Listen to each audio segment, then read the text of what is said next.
And welcome everyone to episode 5. I think it's Four, yeah. five, yeah. So we had 3 and we've done 1 after that one. So I'm pretty certain it's 5. But the Invincible Spoilercast on Amazon Prime. As always, I'm Mitch. You can find me on Twitter, Mitch692, and of course I'm joined by Sean. What's up? You can join me right here and hopefully Instagram one day. I'm trying to build up my Instagram account. So. If you guys want to, I'm not posting anything spoilerly, but if you want to follow me on Instagram, it's BarberTheMartian_12. Oh, there you go. Nothing. Right, this episode, I think, is a turning point. Yeah, because they did not rush through anything. They took their time for sure. Yeah, it's just like, oh, we have a plot beat in the book. We're gonna let it breathe. We're not gonna shove 3 different things in one episode. It's just like, thank God. Yeah, and especially because I got to talk about the book as we're doing this, but like buying the other 2 compendiums finally, and virtually near enough reading the second one. Like if they treat that stuff how they've been treating the first 4 of this, Jesus Christ, they're not going to do this injustice. Yeah. If they treat it like this, all is fine. So do you think they're speeding way too fast through the main those arcs? first 4? Yeah, it's really good, but those first 4 episodes are way too quick. Yeah, I mean, yeah, I completely agree with that. Maybe and it's like maybe it's the case that like they wanted to put as much as they could in the first season, not knowing that. I mean, like you never know. Season 2 might not have existed. I hope it better do. They better finish the damn thing. Oh, I think they are. It's just like it's just like the movies and stuff like that, where like they try to squeeze in as much as they can. Yeah. Hoping that at the end of the day, I'm glad it's not a movie, and I'm glad they're not doing an Avatar. They're not trying to go from A to Z in the span of an hour and a half. Like, thank God, that would have been so bad. Atrocious. So bad. Well, there still might be a chance of that happening if the live action movie comes, but I don't think they will. I mean, it's true, but at that point, it's just like we've got the cartoon. It's fine. We've got the series. Yeah. It's all good. It'd be nice to have it all done properly. Because the thing is, Invincible, you could do a Marvel in movies like that. You could have 10, 15 years of this property. And you could spin off a lot of these characters. You could especially the whole build up the team and all that stuff. I mean, you could do the Global Guardians as a TV show if you wanted to, or just I'd watch that because they don't get a lot of time at all. Or I wouldn't mind an anthology series either for some, just have focus on a certain character, maybe 1 or 2 episodes or something like that. I don't know. There's a lot of possibilities. I say for an anthology, you could just do Immortal, the guys and the Guardians, and like the guys. Dude's been around for hundreds of years, so it's like hence the name. But just do an anthology with that. That'd be so good. Yeah, I mean, there's it's the source material lends itself very well to like a lot of like different options on like how you can present it, and like. Also, I think everyone needs an Alan the Alien. Just give me more Alan, please. Give me a show with Seth Rogen's voice. That'd be perfectly fine. And even just have Seth Rogen do the live action as well. I accept no one else. There's the RDJs and the I almost called him Steve Rogers there. The Chris Evans of this world. Seth Rogen is on that level. Oh no, yeah, for sure. I mean, like, I think if you look at Alan the Alien, you almost picture Seth Rogen. Like he's almost part like 1-to-1. If Seth Rogen was an alien, I was gonna say, if Seth Rogen was an alien, I think he would look just like that. So yeah. I mean, he's played an alien before. Yeah, and he was true. It's essentially he was just Alan. At the end of the day, make him a bit more serious and give him one eye, and he's 100% Alan. But no, this episode, the whole they did they glossed over Battle Beast a little bit. I felt. Yeah. As an only downside, which is a shame because Battle Beast is insane. That guy is nuts. But this is He's. They didn't miss much of him out. It was more so just him explaining himself. Yeah. Like giving a little breakdown of his origin, but I could always bring it back, I suppose. Like, Yeah, I was gonna say, like, I'm sure somewhere down the line they could bring it back. He could be one of the breakout characters, Oh yeah, because he's so good. Yeah. he's so. Who does the voice? I'm not entirely sure. For some reason, I recognize it. Let me just Google Invincible voice cast. Is it gonna just show up on Google straight away? God, who was it? Come on. I know Mahershala Ali was Titan, which Titan had a fantastic character. Yeah. Michael Dorn. Okay, yeah, that's. I knew I heard like. I say it's a pretty distinct voice. No, yeah. If you've watched Star Trek, you know exactly who that is. Yeah, still, I still enjoy the cast. Like, I like what, like, I don't necessarily know what happens in the comics right now, but like, I like what they did with Rex. Rexplode. Yeah, Rexplode's cool. Yeah. And then like, so does the show translate very well, like, to the comic, or is it like? Again, I'm sure there's like differences and stuff like that, like you said. It's apart from a few new things, like Debbie, the mum and the wife. Yeah. I can't remember her suspecting Nolan of doing anything before. In this, they're like, oh yeah, she finds the book. She's kind of starting to suspect it's him. So that's slightly different. The whole Demon Detective and Cecil bit, I'm certain that's brand new. I know they do something with him, but I can't remember exactly what. I might have to go back and read it, double check. I actually missed that character for some reason. Yeah. He's been gone from where I'm at in the book. He's been gone for ages, and I'm just like, oh, I miss Demon Rorschach. Bring him back. Yeah. Backed up. He was almost like an amalgamation of like the Demon and Rorschach. Yeah. Just like, oh, it's so unfortunate, but. I imagine he'll come back at some point. There's got to be some. I have to wait and see. Cecil kind of knowing that it was Nolan, that's slightly different. Apart from that, like 95% of this thing is one for one. Yeah. The only thing they've taken out really is the in-betweeny bits. Mm-hmm. Do you think that they're going to go with Cecil in the show like they did in the comic? Or do you think they're going to, like, No, I think they're going to go that way, yeah. Yeah. Like, I thought that was, like, I did catch some of that. Like, I spot read sometimes on Wikipedia when I was interested, and, like, I saw all that part, and I'm like, huh, interesting. Like, if they do that in the show, I think that would be pretty ballsy. The book's got a lot of really great twists and turns that aren't that common for things, really. Like, it's quite shocking for the most part, but yeah, just have to wait and see, because like, despite moving quite quickly, they're still really early on. They're still well within those first like 40 odd issues, but yeah, they did the whole robot reveal at the end of last week. Even though it didn't really reveal anything, it's just more of a tease, and they just completely glossed over it this week. And the Moeller twins are interesting too. I love those characters so much. Yeah. Absolutely adore them. I love the banter between them two. Like, and they stick around. They stick around. Good. Yeah, I think that like they're the one of the stronger points. I say they're integral to something later down the line, and I can I can not. It's gonna be so good, but that's gonna be at least season 2, I think. No. Or I mean, look, at this rate, you never know. I mean, it could probably end up being like the cliffhanger of season 1. No, I know exactly what the cliffhanger of this thing's gonna be. No, exactly. There's no way they don't leave. If they don't leave it where I'm thinking they're gonna leave it, I will be stunned. or sad.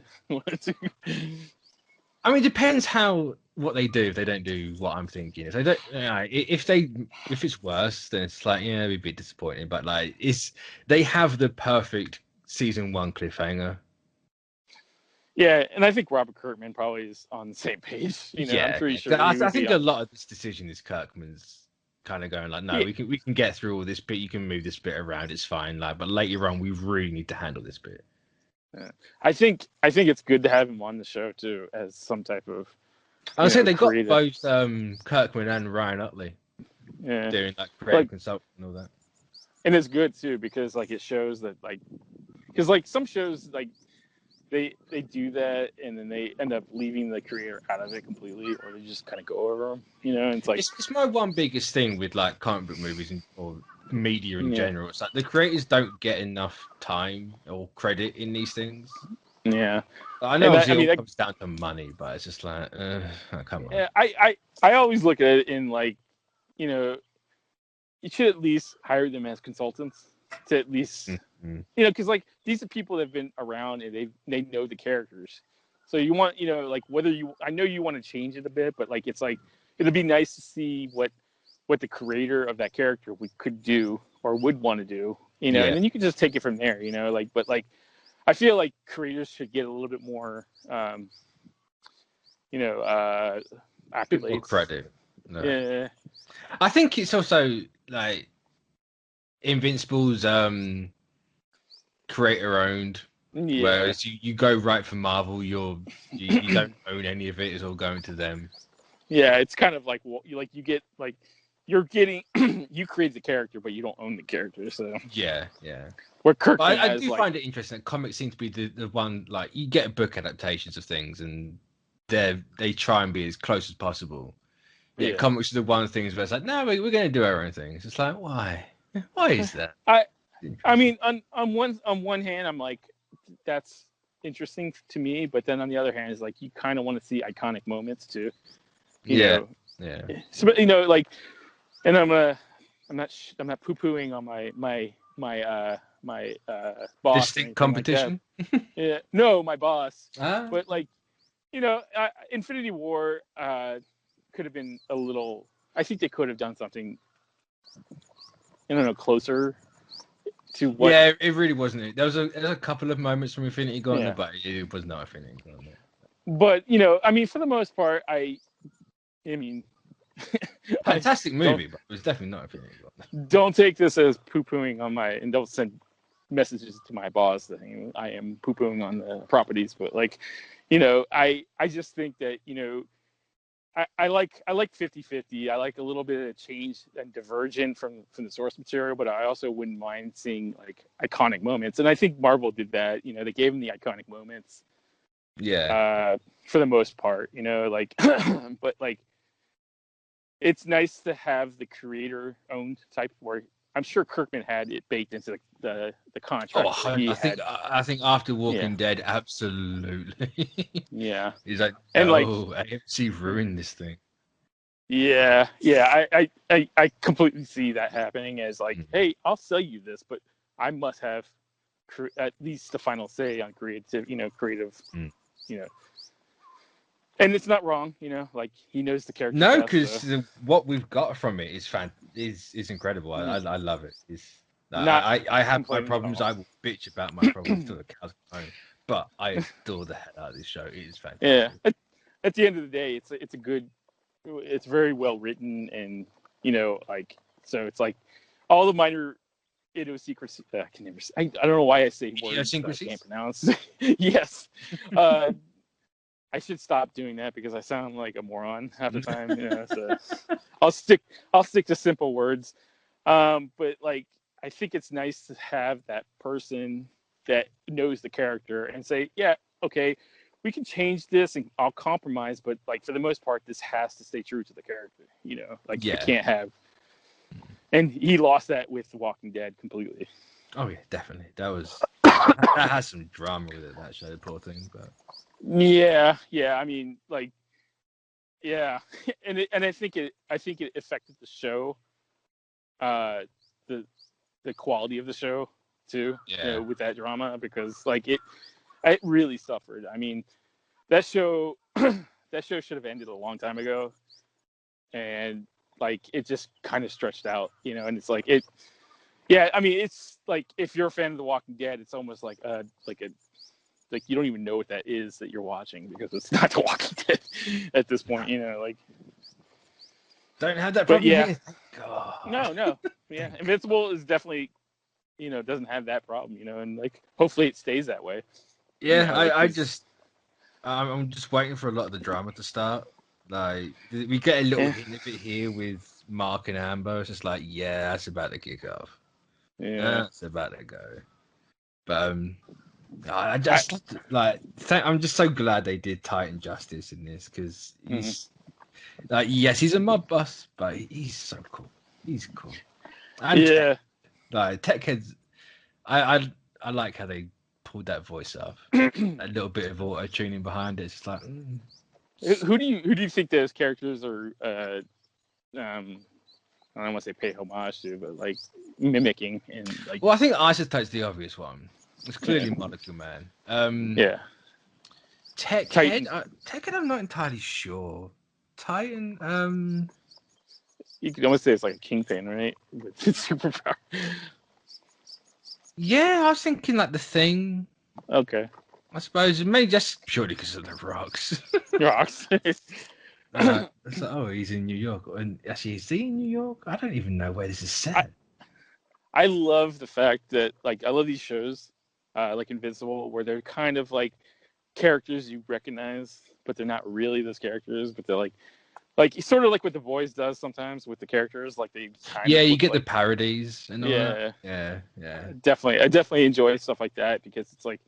So I love Atom Eve's clearly a Green Lantern, but not. Yeah, and I love the shows that like poke fun at both companies. It's like not just like focus on one and just bash it to the ground. I don't think there's that much of that in Invincible. I can't think of any like standout moment where that's happened. But it's just like I like the look that you could almost see Omni-Man being like a Superman character. Oh yeah, Omni-Man is 100% Superman. Yeah, if you put more General Zod, I suppose. Yeah, like if you mix Zod and Superman together, like that's what you get. But I love shows like that where it's like it's not one of the big two, and it's like kind of like poking fun at them, and good fun, and not like being, like. I say you got like a good parody, a little nice little wink and a nod. Yeah, right. Because I'm sure that he's had experience in both companies, and probably not all great. So he's probably like, all right, well, And Kirkman seems like the type of person that kind of like likes to poke the bear a little bit, Trying to think the last time Kirkman wrote it for the big two, if he has. Well, I know he had it. I mean, he publicly said that he had not a great experience in Marvel. Yeah, like a long time. I mean, like this is probably when he first jumped into the business. I was gonna say it's ages ago.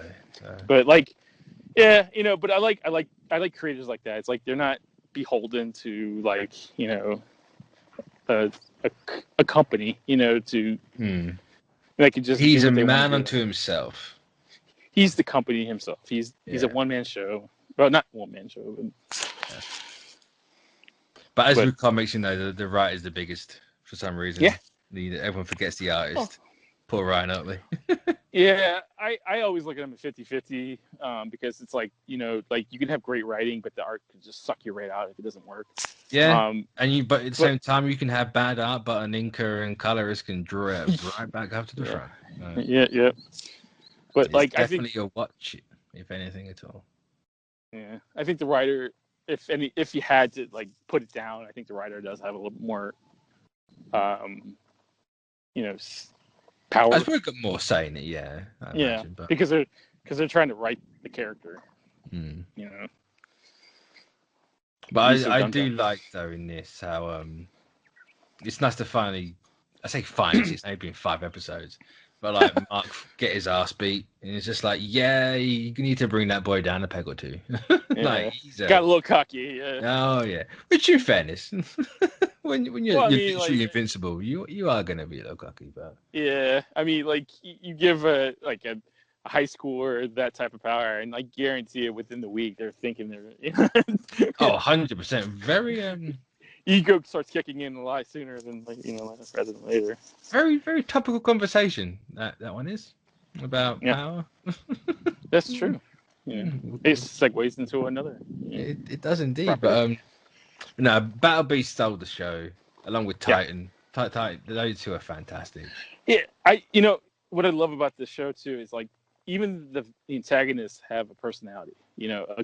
Personality you can kind of like latch onto. It's like the Moeller twins. It's like it's very interesting to listen to the conversations they have. It's like you're almost to the point where I was almost to the point where it's like I hope they don't kill. They don't kill these characters off. Like this. Yeah, that'd be a shame. Yeah. I mean, I know eventually something's gonna happen, but like it's interesting. It's Invincible at this point. It's kind of like I don't want to say it's like Game of Thrones because this thing's like. Actually, I don't know what came first. Game of Thrones was. Yeah.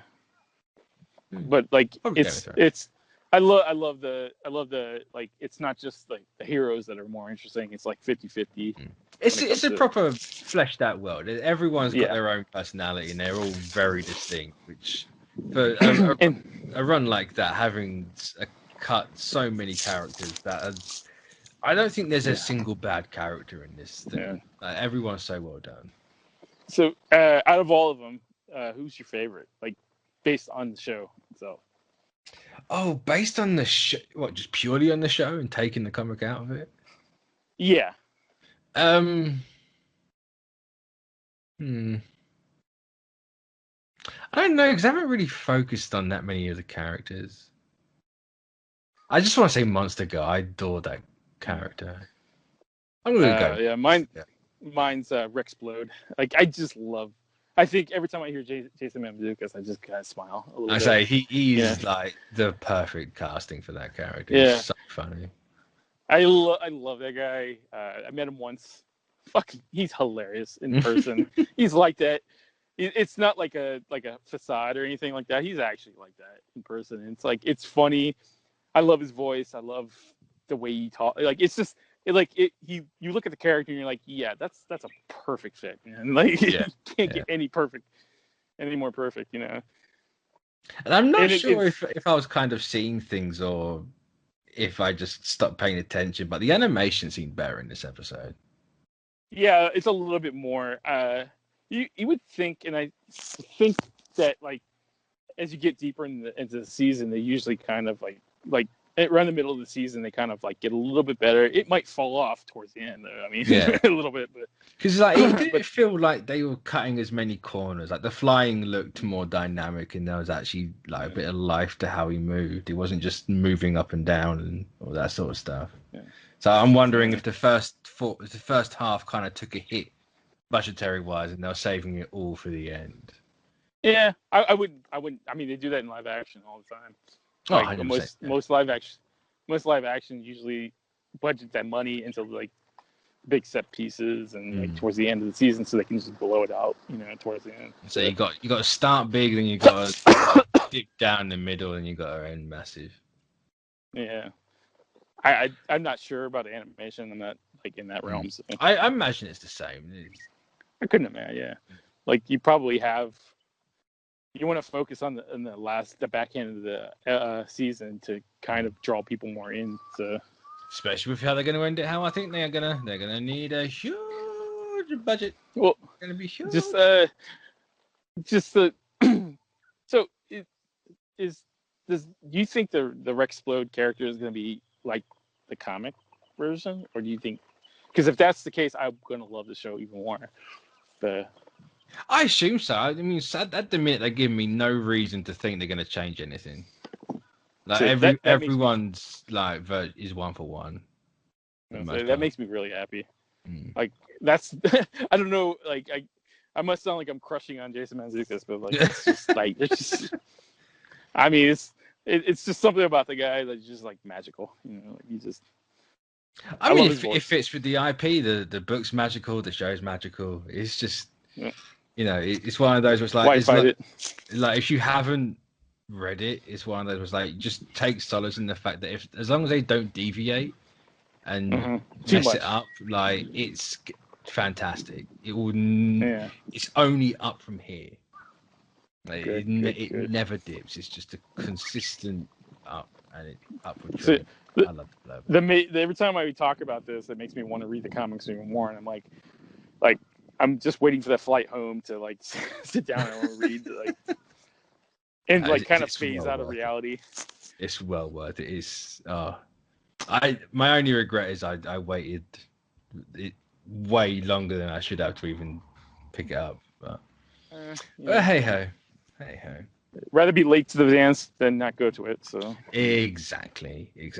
But that will bring us an end to this week's Spoilercast for episode 5 of Invincible, and we'll catch you all next week. So bye bye.